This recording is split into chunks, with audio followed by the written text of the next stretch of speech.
ஆமா மேடம். சரியா வந்துட்டு நெட் வேலை செய்ய மாட்டேங்குது, டவர் சரியா கிடைக்க மாட்டேங்குது.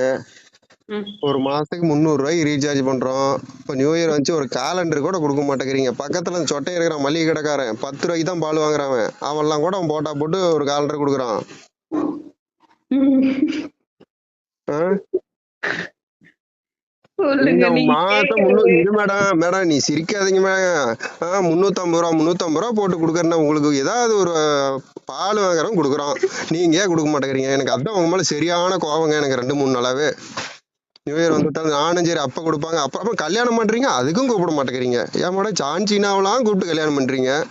சான்சினா ரீசார்ஜ் பண்றாரா?